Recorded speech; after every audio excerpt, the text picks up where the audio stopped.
BBS 뉴스는 개묘년 새해를 맞아 한국불교 각 종단 지도자들을 만나 새해 계획과 각오를 들어보는 신년대담을 마련했습니다.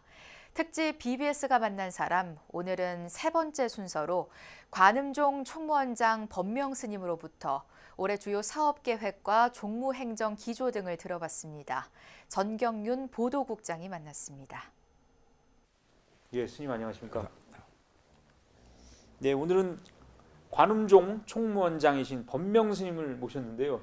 스님은 지난해 6월에 총무원에 취임하시고 이제 6개월이 넘었습니다만은 그동안 그 총무장 수임을 맡아보시니까 소감이 어떠신지 먼저 한 말씀 해주시죠. 소감이라는 것보다는 무슨 책임감이 앞서는 것이죠. 예. 뭐든지 맡는 게 문제가 아니라 맡아서 정말 잘했다는 소리는 못 들어도 계속 했다는 얘기는 들어야 되니까 이걸 하려니 실제로 우리 종정리학께서 기반을 다져놓으셨거든. 예. 다져놓은 기반에 누가 안 되고 좀 더 진취적이고 저 불교에서 좀 바람직한 계기를 만드는 뭘 맹글어서 참 사회 환원할 수 있는 이러한 정단이 될 수 있도록 저가 노력하고 있습니다. 예. 지난해 이민년은 상당히 힘든 한 해였습니다. 네. 국민들도 많이 힘들었고 불기 2567년 개묘년 토끼해입니다. 올해는. 자, 올해 관음종 종단의 운영 기조, 종단 운영 기조는 한마디로 뭐라고 할 수 있습니까? 운영 기조는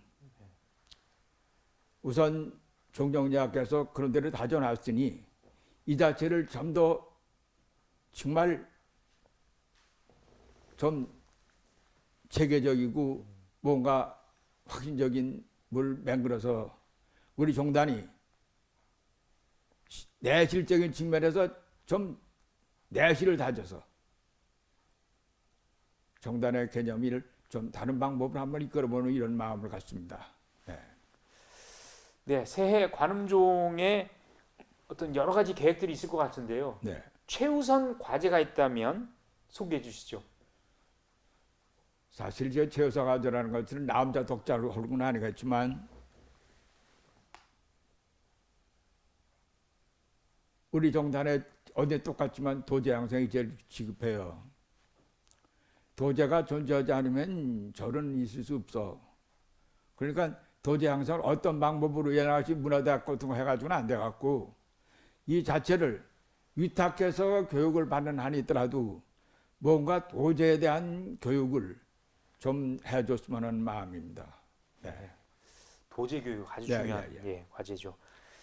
사실 일본 조세이 탄광 수몰 사고 희생자 추모 위령제가 지난해 3년 7개월 만에 재개가 됐습니다. 하지만 네, 네. 수몰 사고는 난 지 벌써 올해로 81년이 지났는데 네, 네. 아직도 조선인 강제징용 희생자들의 유고를 찾지 못하고 있습니다. 그래서 앞으로 이 어떤 노력이 좀 더 필요하다 이렇게 이 보시죠. 자체는 우리가 그냥 네.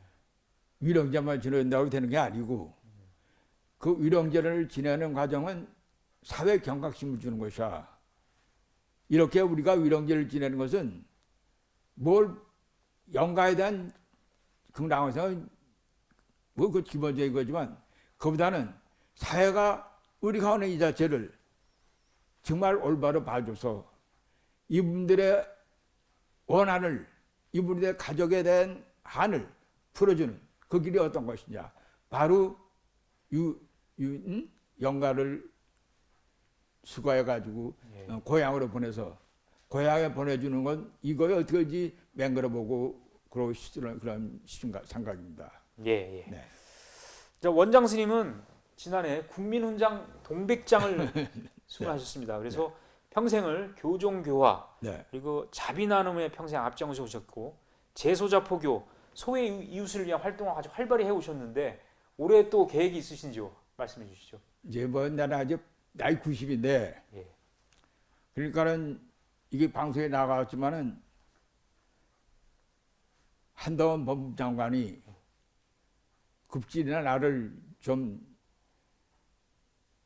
그럽니다. 내가 옆에 있기가 송구스러울 정도로 내가 보니까 잠이 들어가지도 않는데 그 자체는 다른 게 없죠. 똑같은 사람들 다 그 한 업적이 있지만 나는 정말 누구한테 자랑한다거나 누구한테 알린다거나 절대 이런 거 없었습니다. 남을 도운다고 해서 내가 머리 깎고 중이 됐을 때는 나는 남으로 해서 산다고 그랬지 나로 해서 산다는 말하고 중이 된 거 아닙니다. 누가 허락해서 오는 게 아니고 내 자신이 하고 싶어 한 것도 아니고 자연적인 측면에서 남으로 해서 살다 보니까 자 이 길이 가르치는 거예요. 그러다 보니까 그 동백장도 나는 다른 사람 타는 걸 좋아했지 나 타는 거 안 좋아했어요. 그런데 이번에는 우리 유병철 씨가 퇴직을 해서 김현장에 들어갔어요. 변호사니까 양반이. 내가 있을 때 세상부터 스님을 주지 않으면 스님은 세상부터 저 주변에 나 훈장 달라면 안 할 사람 말이어도 그 양반이 그냥 앞서가지고 해가지고 결국엔 훈장을 받았는데 나는 다른 사람을 주면 좋지 나는 그거 타는 거 원치 않았어요. 상 타려고 한 건 아니니까 그 마음을 가지고 있다 보니까 결국에 나한테 돌아온 것이죠. 돌아왔으면 진작 돌아왔는데 늦게 돌아온 거예요. 알고 보면요. 나는 그건 원치 않았어요. 다른 사람 주는 걸 원치. 나는 다른 사람 모으면 내가 추천해요. 대통령표 장관 내가 추천했는데 거둬서서 한 사람밖에 주네 안 돼.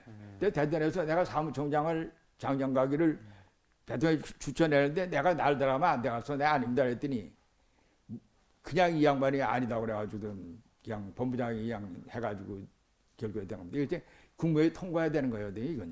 네, 업적이 있어야 되니까.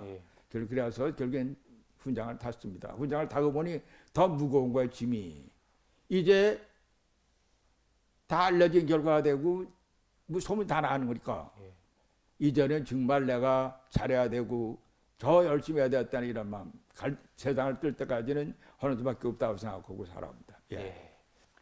네, 지금까지 관음종 총무원장 법명 스님이었습니다. 스님 오늘 말씀 대단히 고맙습니다. 고맙습니다. 네.